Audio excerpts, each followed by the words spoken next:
Të dashur teleshikues, ju përshëndes. Po fillojmë lajmet në televizionin 4+. Fatma Majla, nxënësja ekselente që mbaroi gjimnazin në shkollën jo publike Nënshkruesi Pavarësisë në Bisefa, u dekorua me medalje të artë në ceremoninë tradicionale medalje e artë në kryeministri, ku dekoruan edhe 189 nxënës ekselent nga i gjithë vendi. Nxënësja ekselente Fatma Majla, e cila mbaroi gjimnazin në shkollën jo publike Nënshkruesi Pavarësisë në Bisefa, u dekorua me medalje të artë së bashku me 189 nxënës të tjerë nga i gjithë vendi për arritjen e rezultateve të shkëlqyera në mësime në gjimnaz dhe matur. Fatma Malia. Ministri e Arsimit Mirela Kumbaro dhe Kryeministri Edi Rama dekoruan me medalje të artë 190 nxënësit ekselent në ceremoninë tradicionale që u mbajt tek kryeministria. Në këtë ceremoni, Ministreja Kumbaro uroi nxënësit për arritjet e shkëlqyera në mësime dhe lexoi disa fragmente nga letra Bia ime e shkrimtares Maja Angelo. Jeni 190 nxënës ekselent nga i gjithë vendi që keni shkëlqyer me rezultatet tuaja të gjimnazit të maturës. Medalja e artë që merrni sot është një simbol i karakterit. Si të tillë duhet ta konsideroni sepse është dëshmia më e mirë dhe prova e qartë se suksesi nuk të vjen nga rastësia, por nga zgjedhjet e përditshme dhe ju e dini këtë më mirë se kushdo tjetër. Kryeministri Edi Rama u shpreh se ky rezultat dhe ky sukses janë shembull frymëzues për shoqërinë dhe brezin tuaj dhe për mua personalisht se na nxisin të vazhdoj më tutje. Shembulli juaj mua personalisht, edhe këtë nuk është se e them për herë të parë, e them sa herë ndodh kjo ngjarje, sepse është diçka që e përjetoj realisht dhe ndjej një kënaqësi shumë të madhe kur duhet firmos gjithë ato certifikatat që shoqërojnë medaljen, pasi mundohem të marrë me mend jetën tuaj, mundohem të marrë me mend familjet, mundohem të marrë me mend se sa shumë për jush jetoni në familje krejt zakonshme ose patjetër disa për jush jetojnë në familje që kanë vështirësi reale për të arritur fundin e muajit dhe thënë kjo i keni të gjitha justifikimet për të mos dalë me medalje ari. I keni gjithë justifikimet, po t'i kërkoni justifikimet për të mos dalë me rezultatet mira. I keni justifikimet madje edhe për të mos shkuar në shkollë fare. Por dallimi i madh që bëni ju është pikërisht ky, që nuk shkoni në kërkim të justifikimeve, por shkoni në kërkim të suksesit.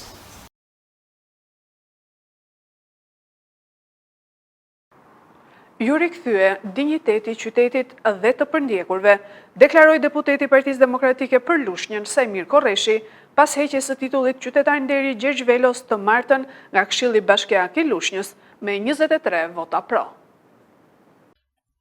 Dje në mbledhjen e Këshillit Bashkiak me shumicë votash ju hoq titulli qytetar nderi Gjergj Velos, ish kryetari të Komitetit Ekzekutiv dhe kryetari i Komisionit të Internim dëbimit në kohën e diktaturës, që me firmën e tij internoi shumë familje dhe qytetar lushnjar.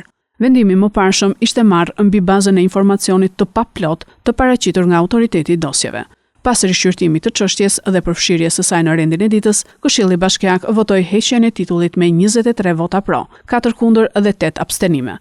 Deputeti i Partisë Demokratike Lushnjës Sajmir Korreshi, një nga nismëtarët për heqjen e titullit qytetar nderi Gjergj Velos, së bashku me kryetarin e grupit të këshilltarëve të opozitës në Këshillin Bashkiak, Klement Çela, kryetari i shoqatës së të përndjekurve politik Shpëtim Brehamaj dhe përfaqësuesin e shoqërisë civile Shkëlqim Blykbashi, dhanë një deklaratë për mediat, ku theksuan rikthimin e dinjitetit të qytetit dhe të përndjekurve. Me vendim Këshillit Bashkiak Lushnjë i është kthyer dinjiteti një nga shtresave të përndjekur politik, heqja e titullit qytetar nderi ndaj unë shejtanit Gjergj Velo, dhe që për këtë rrimë do më lejoni ta shpreh këtë sepse është rikthyer dinjiteti kësaj shtrese, por edhe qytetit tonë.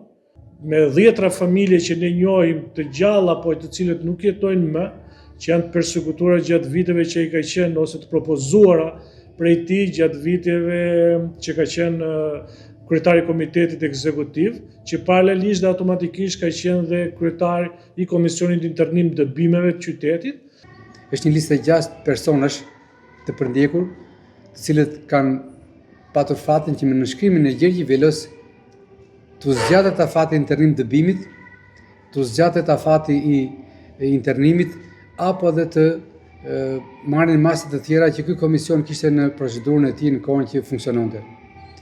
Unë duhet të falenderoj këtu në mënyrë të veçantë Klement Qelën për suportin e madh që na ka dhënë, zotin Samir Korreshi për publikimin që i ka bërë në gjitha nivelet që ai ka mundur dhe ka patur kontakte si deputet.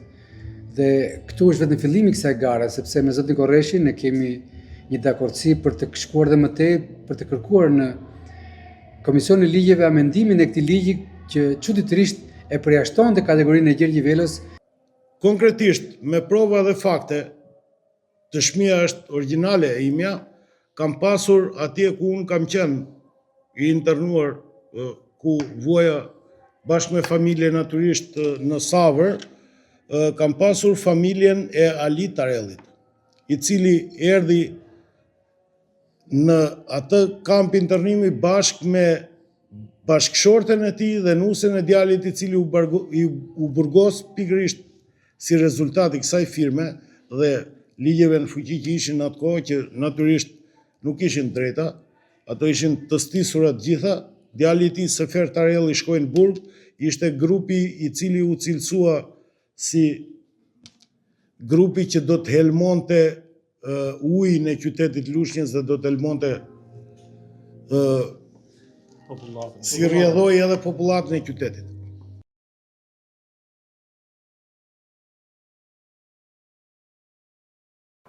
Koncert festiv u mbajt mbrëm me rastin e Krishtlindjes dhe Vitit të Ri në sheshin e qytetarëve që ishte i veshur me ngjyrat e atmosferës të festave të fundvitit.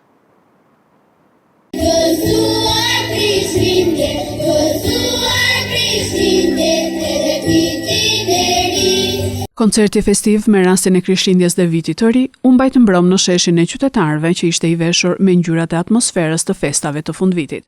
Në këtë koncert të mrekullueshëm, performanca artistëve të vegjël të Qendrës Kulturore të Fëmijëve, me kërcime dhe këngë, emocionuan qytetarët e shumë që po i ndiqnin edhe pse mbrëmja ishte me shi.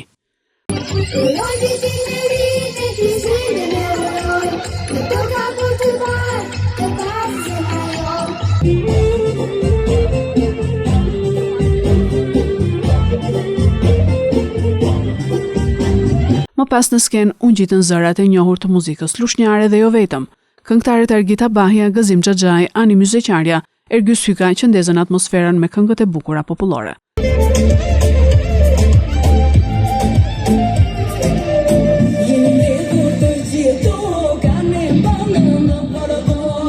Nuk munguan as grupet e kërcimit të qytetit, që me kërcimet festive i dhuruan publikut një mbrëmje të paharrueshme.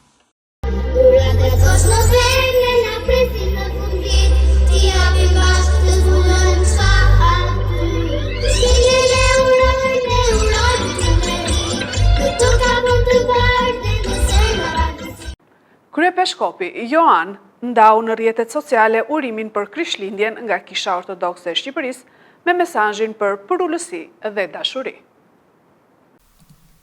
Kryepeshkopi i Tiranës, Durrësit dhe i gjithë Shqipërisë, Imzot Joani ka shpërndar një mesazh urimi për besimtarët për festën e Krishtlindjes.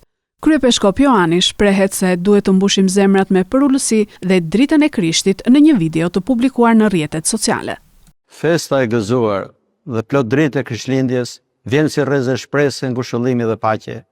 Duhet ta shpallim me gëzim këtë lajm të mirë, e të dëshmojmë me zell dhe pa u lodhur se tashmë Perëndia banon ndër ne. Është detyra e çdo të krishterë ta përhap e ta bashkëndaj këtë dritë me të gjithë botën, sepse vetëm duke e ndarë atë me të tjerët, drita mund të mbahet dhe të rritet. Përndryshe, ajo do të errësohet dhe përfundimisht do të zhduket. Tani më shumë se kur, bota ka nevojë për dritën e Krishtit. Është nevojshme sepse një jetë pa praninë e Zotit bëhet e mjerueshme. Duke u kthyer në jetë pa dashuri, pa gëzim, pa dritë, një jetë në errësirë. Vetëm prania e tij mund të ndriçojë zemrat dhe shpirtrat tanë, e mund të japë jetës sonë dritë e gëzim. Ai është drita në errësirën tonë, dhe mësimi i tij, thot psalmisti, është një llamp për udhëtimin tonë në këtë jetë. Të dashur vëllezër dhe motra, për të festuar shpirtërisht lindjen e Krishtit, le të kujdesemi gjatë këtyre ditëve festive të përjetojmë më thellë shenjtërinë dhe madhështinë e kësaj dhurate hyjnore. Këtë mund të realizojmë duke pastruar zemrën tonë nga çdo likësi, e duke e mbushur atë me dashuri dhe përulësi ndaj të gjithë njerëzve, sidomos ndaj atyre që janë në nevojë, në varfëri, në sëmundje, në dëshpërim dhe në vetmi. Vetë Zoti identifikon veten e tij me njerëzit në nevojë, duke na thënë: sepse pata uri e më dha të ha, pata eti e më dha të pi, i huaj isha e më morët brënda, i zhveshur e më veshët, u sëmura dhe erdhët më shini, isha në burg dhe erdhët tek unë.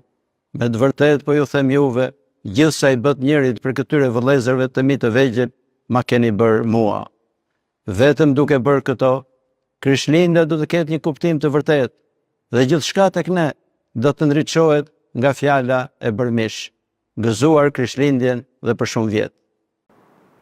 Kisha Katolike uron besimtarët për festën e Krishtlindjes me një mesazh të gjithë peshkëve të Shqipërisë. Gëzuar Zoti ju bekoft të gjithëve. Kisha Katolike uron besimtarët e krishterë për festën e Krishtlindjes me një mesazh të përbashkët paqeje, shprese dhe dashurie nga i peshkëve të Shqipërisë. Secili nga ata ka një mesazh dashurie dhe shprese që ja drejton popullit të Zotit në Shqipëri. Dëshiroj t'ju drejtoj të gjithëve një lajm shprese. Një shprese që buron nga misteri që po kremtojmë. Zoti u bën njeri dhe banoi ndër ne. Po, Krishtlindjen na kujton që Zoti është pranë nesh. Ai hyn në jetën tonë të përditshme. Bëhet i pranishëm veçanërisht atje ku ka vështirësi, pasiguri dhe buajtje. Të kremtosh Krishtlindjen do të thotë të ndihesh praninë e Zotit. Populli që ecën në errësirë pa një dritë të madhe. E mbi këtë lugin të errët shndriti drita e fuqishme, e ke shumuar gëzimin, e ke rritur haren. Kështu thot profeti Isai në kapitullin 9. Kjo është përvoja e Krishtlindjes, përvoja e daljes nga një errësirë që prek njeriu deri në misterin e fundit, të pakapërcyeshëm për atë që është misteri i vdekjes, siç ka shënuar edhe jetën e vllaut ton Simonit. Por ne e dimë që në fe kjo dritë shndrit.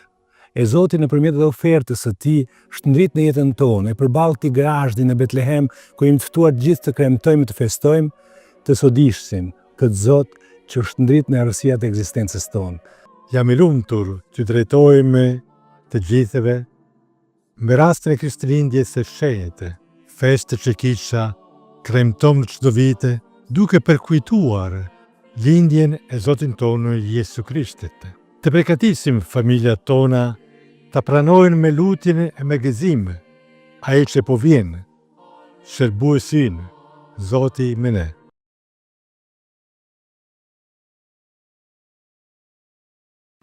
Kundërshtimi policisë, aksident rrugor dhe procedime penale janë regjistruar në Fier.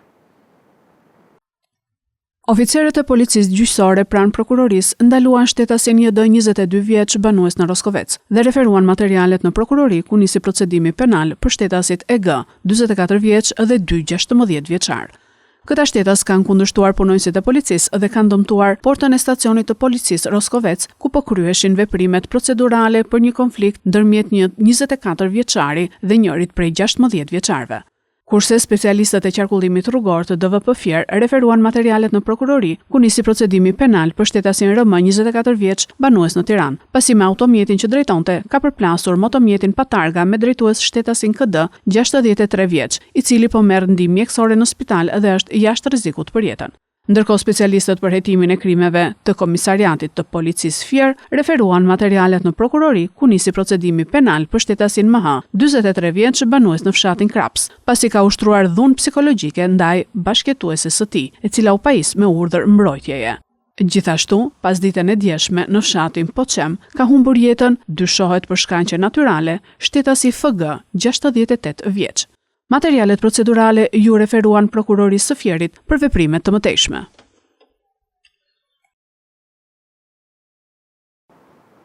Këto ishin lajmet tona për sot. Lajmet i gjeni edhe në internet në website-in 4plusmedia.tv. Bashkë mirupafshim.